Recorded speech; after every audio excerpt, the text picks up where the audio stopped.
Hi, Steve Gordon here, your friendly neighborhood Encinitas carpet repair guy. And if you found this video, there's a real good chance that you're in the Encinitas area or anywhere around the area and you have an issue with your carpet. So you may need carpet repair. If that's you, you've come to the right place. I've created this recording over here, yes, it's that way, to answer most of your frequently asked questions about carpet stretching, carpet patching, carpet transitions, Berber carpet repair, commercial carpet repair, and a host of other questions that you may have all about carpet repair. Then after you've watched my recording, and if you have any other questions afterwards, feel free to call me or one of my staff here at the office, and we'd be happy to answer any questions that you may have. At that point, we would be absolutely honored to just come on out and just take care of everything and, you know, have us out, and life is good. So, enjoy my recording and then give us a call. I sincerely hope you do. And until then, here you go. Hi, Steve Gordon here, your friendly neighborhood carpet repair guy. And I promise you one thing, and that is I'm absolutely not an actor. So if you're looking for an actor to talk about carpet repair, you've come to the wrong place.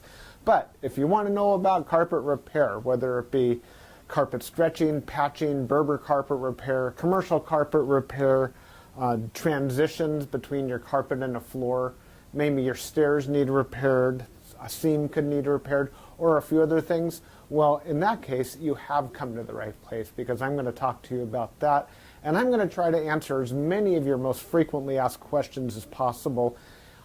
And before I get to that, I am going to talk to you a little bit about our guarantee, how to get an estimate, the bid, and a couple other details. So, I hope you enjoy my recording, and please be patient with me because I don't have a script. I've got a dozen notes here to go off of, and it's just going to be right off the top of my head, and try to really just answer all the questions I can ahead of time so that you have a little bit of education when you call us, and I certainly hope you do. So first, I'd like to talk about the guarantee. When you call us, you're going to get a 100% unlimited unconditional lifetime labor guarantee. And what I mean by that is that either you or your carpet or both are going to be completely, absolutely, and thoroughly worn out before you ever have to pay to have that carpet fixed again. So again, 100% unlimited unconditional lifetime labor guarantee, that's forever. How you get your estimate in the first place is after you watch this recording, give us a call here at the office, and we're going to give you something like a phone guesstimate. We'll give you an idea of what you might expect to pay. We might tell you something like between $150 and $300, or we might say between $200 and $400, or something like that. We're not going to know exactly, or even not even all that close, how much it's going to cost to have us fix your carpet for you.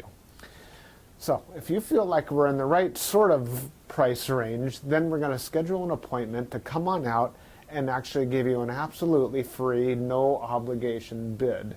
At that point, if you feel the bid is fair, and I'm sure you will because it's our business model to give you a fair price so that we could do the job right then and there all in one trip. We would really love to just do it in one trip. Now, I understand that sometimes you need to get a bid on one trip and then come back at a different time, have us come back at a different time to actually do the work. But by and large, it's normally best to just get it all done all in one trip, and that's how we'll give you the best price as well. After all, driving out to your place once is going to be less expensive for both of us than it would be to drive out to your place 2 or more times. Now, another thing about the absolutely free, no obligation bid is at that point we're going to actually have an opportunity to see the work. We're going to see exactly what needs to be done, because you see, when you call us on the phone, even though you think you've explained the situation thoroughly, it's very likely that either myself or one of my assistants here that helps me answer the phone won't really understand exactly what we're dealing with until we actually see it. And so that's why we really do want to come out and give you a bid in person. And by the way, if you don't like the bid, if you don't think it's fair, we're going to walk away absolutely empty-handed, and that makes us sad. So sad, because we want to be out there, we want to fix your problem, and put a check in our pocket and go off to the next one After all, this is what we do for a living. This is how we feed our families. Speaking about money, please don't pay cash. We would really prefer that you pay with a check made out to Creative Carpet Repair, or use a credit card. You can call in the office with a credit card. So cash, it's against the agreement I made with all my contractors. Now, if you work with me directly, if I'm the actual contractor that shows up to your house and you want to pay me cash, I'm happy to take it. But for any other contractor throughout my entire company, please don't pay cash. Now, I want to talk a little bit about the carpet repairs. I've got a little bit of housekeeping out of the way. Let's talk about carpet stretching. Most people wonder why the carpet is all rippled up. So if you look out at your carpet and you see more waves than the ocean, or it's more rippled up than you can believe, and there's peaks and valleys in your carpet and you're getting seasick just looking at it, or if it's a trip hazard, there's a real good chance that your carpet was never stretched in tight enough to begin with. You see, whoever stretched your carpet the first time around more than likely didn't use a power stretcher. Now, what a power stretcher is a pole that it butts up against one wall on one side of the room, and this pole runs all the way across the room to a head that's on the other side. And when we push down on this handle, the carpet gets stretched, and it gets stretched so tight that we have no doubt at all that we're going to be able to live up to that unlimited, unconditional lifetime waiver guarantee. That carpet will never ripple up again. You have my absolute word of honor on that. And if I'm wrong, we'll do it again for no charge at all. When we stretch carpet in a room, it's always best to have the room completely empty. We can empty the furniture out of the room for you if that's what you need, but more often than not, the customer will want to get as much as possible out of the way. Now, don't strain yourself. Don't go moving a giant king-size bed or a dresser that weighs, more than 10 elephants. That's not cool. We have special tools. We have these sliders that we can put underneath the legs of the furniture. So even if your dresser weighs a couple hundred pounds and it's harder than heck to move, we get those sliders underneath there, and we can move that stuff around if that's what we need to do. So don't strain yourself moving the furniture. Also, if you have a king-size bed and it's just completely unreasonable for whatever reason to move that bed, quite often we could stretch the carpet in that room without moving the bed. It's a lot more work. Those poles that I spoke about, they go actually underneath the bed, so we stretch the carpet right underneath the bed to the other wall. And it's a lot harder. It takes us a lot more time and effort, but it can be done. So that's a little bit about carpet stretching. We use a power stretcher. We don't just kick it in with our little Susie Homemaker little knee kicker, and it leaves a little bit of extra carpet at the end. We cut off that excess, and you'll see how much carpet we cut off when we're done. We throw it in a bag, and we tuck in the carpet along the edge, and boy, life is good. It looks so much better. One thing that you might be aware of when we finish, though, is if you had large ripples, the carpet could be soiled along the top ridge of those ripples more than at the valleys, and that makes sense. Where you're walking, that's where it's going to get more dirt. So after you stretch the carpet is a real good time to have the carpet cleaned. Also, the carpet's out of the room, and the furniture is out of the room, and it's just a great time to clean the carpet. It looks a lot better at that point. Mind you, like I said, this is unscripted, so I'm just going to talk to you about carpet repair. Now let's talk about Berber carpet repair for a minute. Berber carpet repair has rows. Well, Berber carpet has rows. And actually the word Berber carpet, or the name Berber, it isn't exactly accurate. Berber carpet actually comes from a place out in the Middle East, country or countryside, where the area is called Berber. The Berber people or something like that. Anyhow, it's a very expensive rug, Berber rug. That's the actual meaning of the word Berber rug. The Berber carpets that we find today are very similar. There's loops and there's rows, and if you pull on one of those loops, or rows becomes unglued somehow, it could make a run, what we call a Berber run. So when you pull on that thread, it's like it's unzipping right in front of you. It's like, oh my gosh, what has happened? I've got this zipper run going all the way across the room. Now your higher end Berber carpet, that doesn't likely happen. It almost never does. But the lower end, middle of the road and lower end Berber carpet runs all the time. So when we fix a Berber carpet, what we're going to want to do is take out the bad area and patch a new piece in there. Sometimes we could actually weave a little bit of some new loops right into the place where that carpet is come unfurled. But more than likely, we're going to want to put in a Berber patch in that area. One reason that Berber comes apart at the seams is because the carpet was never sealed at the seams well enough to begin with. Your carpet installer that originally installed that carpet was supposed to use a latex sealer or even a glue gun or something to seal the edges of the carpet. Now, if they don't seal the edges of the carpet, that's one reason that Berber carpet is going to unfurl like crazy. So when we put in a patch or fix a Berber carpet, that area gets sealed. Now, we give the unlimited, unconditional lifetime waiver guarantee on Berber carpet as well. But mind you, just because, let's say you have a 12-foot seam and we fix 3 feet of it, that's the part that we guarantee. The rest of the seam we're not going to touch. And you may have a problem with that in the future. And that's certainly not our business to cover something we've never actually worked on before. Now, after Berber carpet patching, I'll just talk about carpet patching in general. And this includes the Berber. When you call us to have your carpet patched, the first thing that we're going to ask you is if you have any extra carpet to do the patch with. If the answer is yes, well, we're golden. We're ready to do the job. If you say no, you don't have any extra carpet to do the patch with, we'll ask, well, can we take the carpet from a closet or maybe even from underneath a piece of furniture? Because what we can do is we can take a piece of carpet from a closet and patch it right into your damaged area. And it usually works out really well.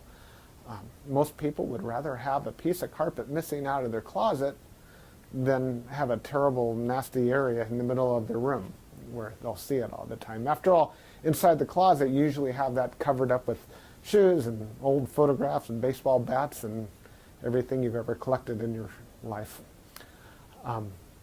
More about carpet patching is if you don't have the carpet to do the patch, there's really nothing I can do to help you. So you're going to need to find that carpet to do the patch with before you bother having us come out there. Because if we don't have the carpet to do the patch, we're stuck. Our hands are really tied. There's nothing we can do.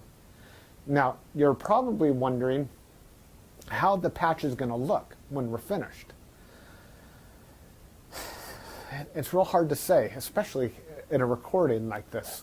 So just between you and me and a million of our closest friends here watching this recording through time, that patch is likely to be visible.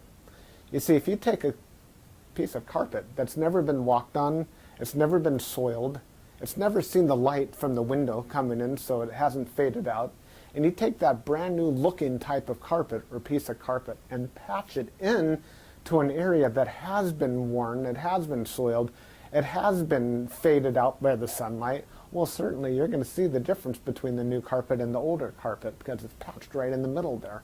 Certainly it's going to look a lot better than the situation you probably have right now, but patches are visible. Another reason a patch might be visible would be because, well, thick carpet, thick nap or plush carpet hides the seams quite well. A short nap carpet, like a Berber carpet, for example, or any of the commercial type carpets, they're very short nap. They show the seams far more. Another thing is that the rows have something to do with it. When we cut a carpet in the same direction as the row of the carpet, well, those seams are by and large less visible than the seams that we cut that cross the rows. When we cross the row, well, it's unavoidable to do that if that's what we have to do to make a patch. And those seams stand out a little bit more than the ones that go along with the rows. So carpet patching, that's what we specialize in. We could absolutely do that for you. Have the carpet available for us, and we also back up our patches forever, just like everything else, just forever and ever and ever. That patch will never come up. After patching, well, we could talk a little bit about pet damage also when we talk about patching. If you have an animal, a dog or a cat, or I've even seen it's been a bunny or a few other animals that have actually gotten locked behind a closed door, what'll happen is they'll get that separation anxiety and they'll try to dig their way out and they'll just rip the heck out of the carpet. That's one of the main reasons we'll do carpet patching. If that's the case, well, certainly it's just like any other patch. You supply the carpet, we'll put it in.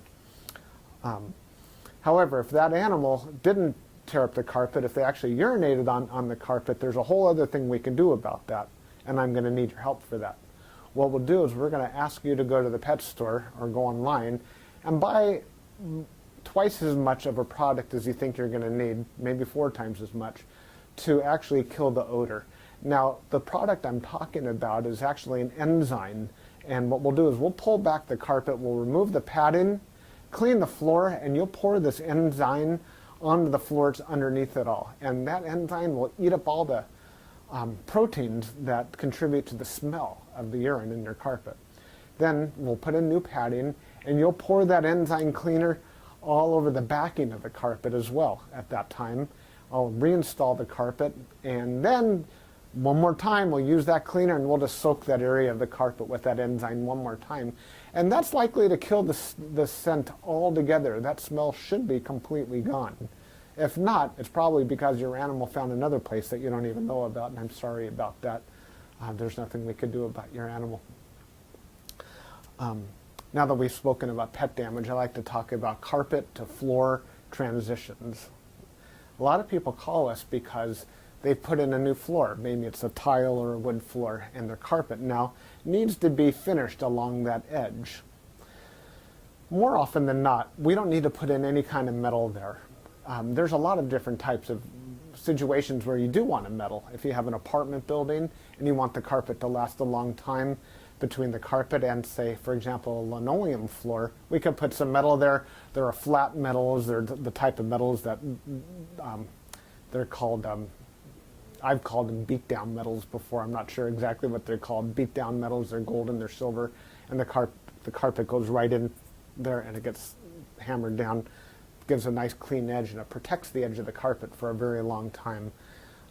But if you're like most homeowners, that's not why you're calling us for a transition. You're calling for the transition because you just put in a nice marble or travertine floor, or maybe a wood floor. And so what we'll do with that is we're going to pull back the carpet and put in a new tack strip right up alongside that floor. Now that floor is going to be holding the place as if it were a wall. So here's your floor, here's your tack strip right in front of it. We're going to pull the carpet over that tack strip and tuck it in right there. So all you're going to see is a nice smooth transition between the carpet and the floor. Now, many times when you put in a new floor, it's important to put in some work into the subfloor underneath, and that might include using hardy backer or some other type of material that raises the floor up even higher than it would have been.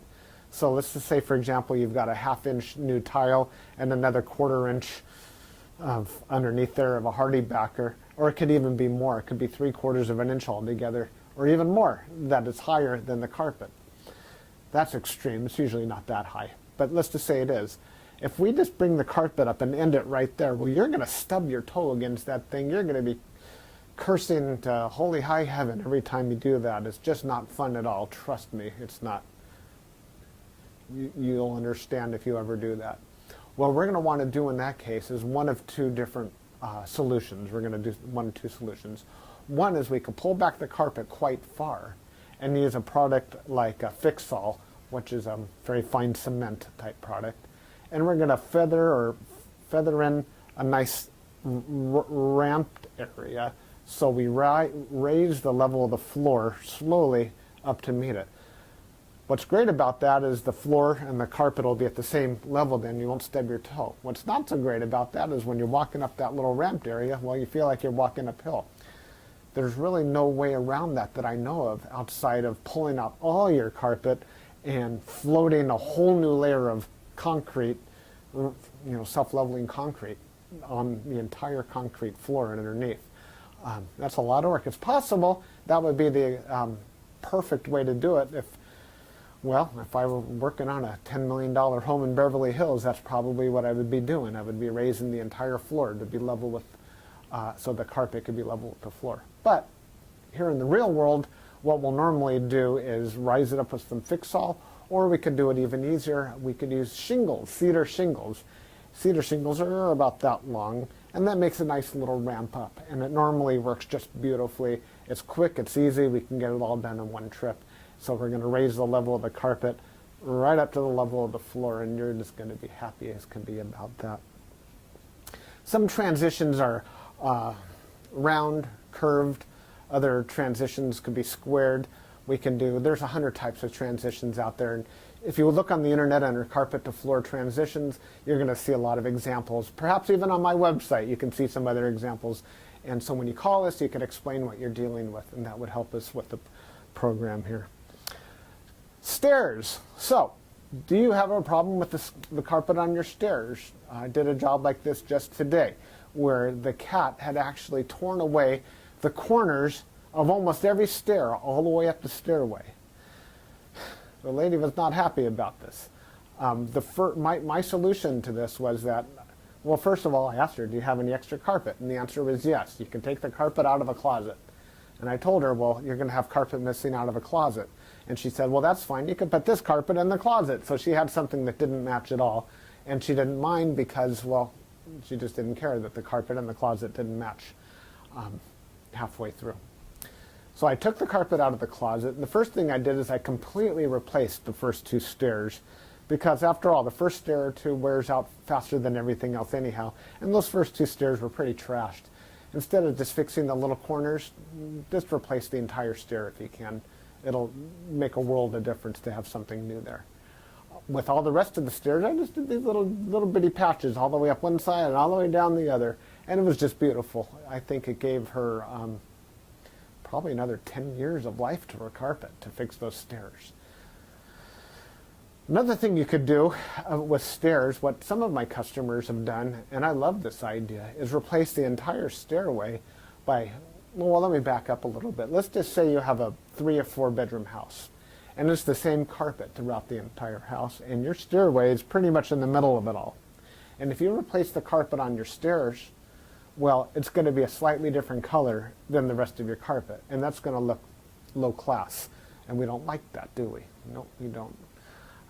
What I would suggest in that case is that we take the smallest room in the house, maybe a small bedroom or nursery, and pull the carpet out completely from the smallest room in the house and buy new carpet for that room. Then we have maybe a 12 by 12 piece of carpet, and we can replace the entire stairway with that carpet. That way it matches the entire rest of the house except for that one room. That'll easily save you $4,000, $5,000, $6,000, $7,000 right there. And it's a lot less work too. So I like that idea. You got a whole new stairway. A lot of people, you walk in the front door and there's the stairway right there. If the stairs look bad, it's hard to recover from that first impression. So take my word for it. That's a really great way of going. No stairs. Commercial carpet repair. If you have commercial carpet and that needs to be repaired, it either has ripples and waves or it needs a patch. If it's rippled, it might need to be stretched. We've already talked about carpet stretching. On the other hand, it might have a different issue. It could be your commercial carpet was glued down to concrete to begin with. If that's the case, what we do is we actually take a knife and we just cut right down the middle of those ripples, cut right down those bubbles, and we will re-glue the carpet right underneath there and smush it all down, and believe it or not, those bubbles are going to be completely gone. They might be completely invisible when we're finished. You won't even see where we cut it, because where we cut it is exactly where we put it back together. The carpet will be nice and tacky before we push it back down. It's a great solution. But if the carpet needs to be stretched, well, we have to get the power stretcher out, and we'll fix it up that way. Now, if your carpet in your commercial building, say you have an office, is because, let's just say that you removed a wall between two rooms. If that's the case, you may have a strip of carpet that's missing. It's always a great idea to just get a completely different color. So if you have blue commercial carpet, go get a piece of red or black. Just something completely different, because a patch going all the way down through the middle of the room that's just a little bit off, it looks low class again. But if we put a strip of red down the room, or burgundy or black, people walk in and they go, oh yeah, these people have got some class. They got a decorative idea. So that's just my opinion. Use a completely different color if it's something goes all the way across the room. Now if it's just a patch, a small patch for whatever reason, and you have a little extra carpet, we can always patch it in with whatever you have. Seam repair. Good news and bad news. The good news about seam repair is that we can make your carpet so the seam doesn't keep getting worse.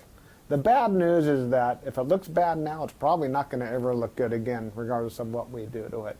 Seams have to be done properly the first time. You see, when we seam a carpet together before it's installed, we'll use a straight edge and we'll cut down both sides of the carpet, and then we're going to seal the carpet on both edges, and then we're going to seam it together, and it'll be perfect. When it's completely cooled down, then we stretch it in. If we go back and try to open up the seam and cut that carpet off and try to bring it together, the chances of it ever looking better are right around 0. So I'm sorry to tell you that your seam repair, we can make it possibly look a little bit better. We can make it stop getting worse. We can make it not be a trip hazard any longer. But don't have your expectations too high when it comes to seam repair. The last thing I want to talk about is flood damage. Now, if you're watching this right now and you've got a flooded out carpet, you are in a world of hurt, and I'm sorry. The first thing I would do if I were you is probably have about 3 fingers of scotch. And then I would go ahead and get an extractor, like a hot water extractor. You can rent them at the just about any rental yard, and just start extracting all the water. Pull back the carpet, get rid of all the padding that's underneath your carpet. Rent a couple of blowers, or as many blowers as you need, and these things, they kind of look like a snail. As a matter of fact, that's their nickname in the field. We call them a snail. And they're shaped like that, and boy do they ever blow. And you can blow dry the whole underneath of your carpet. Set it up and get the carpet completely dry. At that stage, that's when you call us, and we can supply new padding, put a new pad, reinstall your carpet, clean the carpet for you if you're in an area that we do carpet cleaning, and life is good. You can put your furniture back and you'll be happy again. You don't have to do it yourself. If you want to call a company, even ours, depending on your area, can do that extraction for you as well. Now, if it's really flooded, I mean, seriously, like you're ankle deep in water, don't even bother. It's beyond almost everybody's ability. That means that your baseboards are all going to be all wet. A professional company will come and remove your baseboards, and we don't do that ourselves. They'll remove your baseboards, they'll drill holes in the wall, attach blowers to your walls, and blow dry the entire area, inside the walls and out, the carpet, the floor, the whole shebang. And then we can come in and put the carpet back down at that point. So I hope that I've answered your questions. If you have any additional questions, now that you've heard me talk for the last I don't know how long, feel free to call me here at the office. I would be just tickled pink to hear from you. If I'm not here, one of my assistants, whoever answers the phone, will be well trained and will be able to answer any questions that you have about carpet repair. And then at that point, we'll be absolutely positively honored if you would have us just come on out to your place and fix your carpet for you. And that's all I have to say. Again, I'm Steve Gordon, and I promised I wasn't an actor, and by now you believe it. I'm a carpet repair guy, and I'll be looking forward to hearing from you, so please call me. Thanks. Bye-bye.